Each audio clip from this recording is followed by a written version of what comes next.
Assalamualaikum warahmatullahi wabarakatuh. Kembali lagi dengan pelajaran matematika. Nah, sekarang kita akan belajar mengenai garis dan sudut di bab keempat di semester 2 ini. Kira-kira kita akan belajar apa aja mengenai garis dan sudut?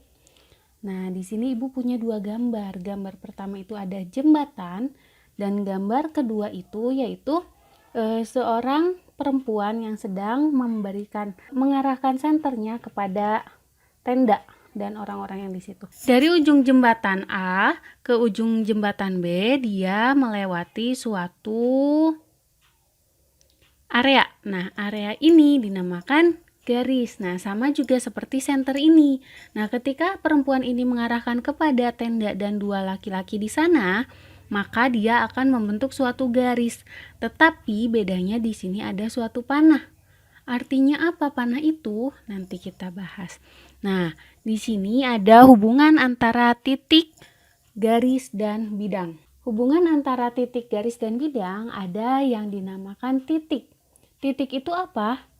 Titik itu hanya dapat ditentukan letaknya, tetapi tidak memiliki panjang dan gak punya lebar.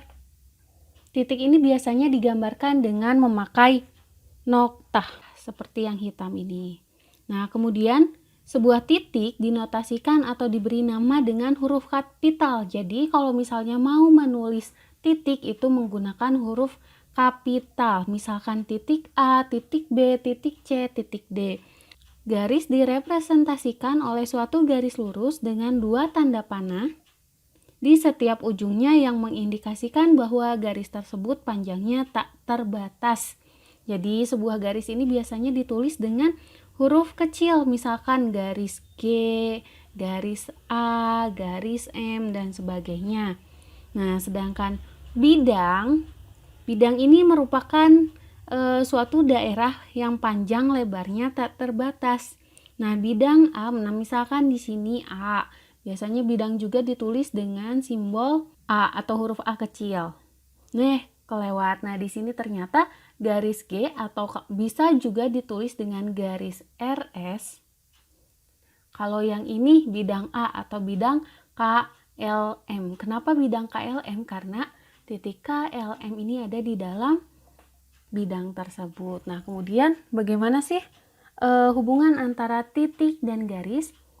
Jika dilihat di sini, hubungan antara titik dan garis dapat terjadi dalam dua kondisi. Yang pertama, titik terletak di antara garis, dan yang kedua, titik terletak di luar garis. Seperti itu.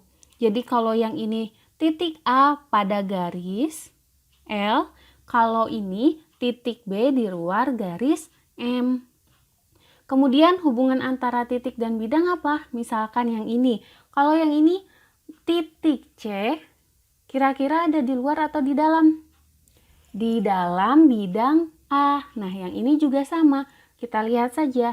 Titik D berada di luar bidang B. Seperti itu. Nah, sekarang gimana sih hubungannya antara garis dan bidang? Kita lihat satu-satu. Bisa kita lihat bahwa garis L terletak pada bidang A. Kalau garis L yang ini ada di luar bidang A. Kalau garis L ini dia itu menembus bidang A, seperti itu. Kenapa menembus? Karena di sini ada titik-titik terputus.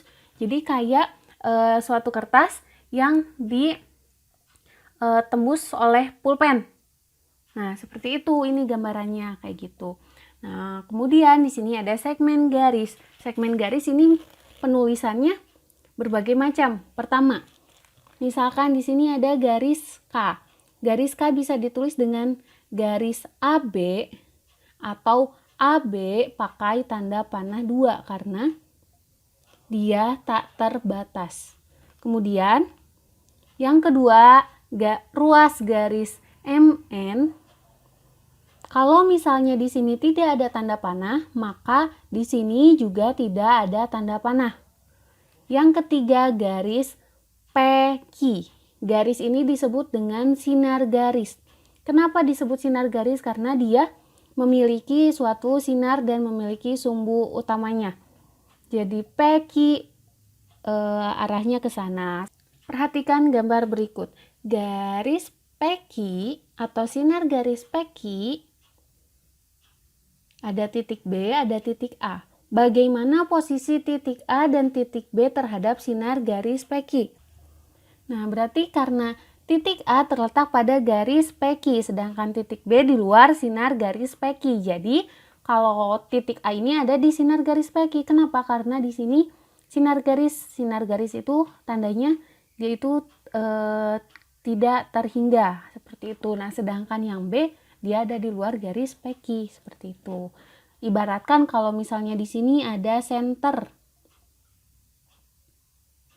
Nah, sumbernya itu dari sini. Nah, nanti senter itu akan mengarahkan sinarnya seperti itu. Sehingga bagian A ini termasuk ke sinar garis peki, sedangkan bagian B tidak termasuk sinar garis peki. Seperti itu. Nah, perhatikan gambar berikut. Ada titik A, B, C. Ada berapa banyak segmen garis yang berbeda dari gambar di atas? Apa aja segmen garisnya? Yang pertama ada segmen AB.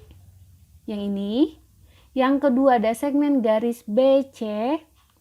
Dan yang ketiga segmen garis AC. Seperti itu. Kemudian ada kedudukan dua garis. Kedudukan dua garis ini macam-macam. Pertama, ada yang sejajar dengan syarat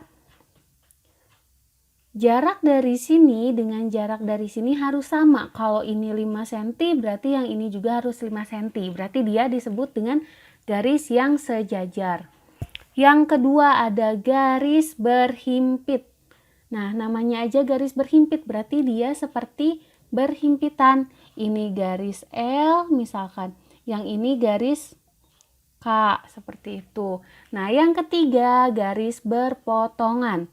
Cirinya kalau untuk berpotongan itu dia memiliki titik potong atau pertemuan antara garis 1 dan garis 2, garis L dan garis M misalkan seperti itu. Ini garis berpotongan. Udah, kemudian lalu ke jenis-jenis sudut.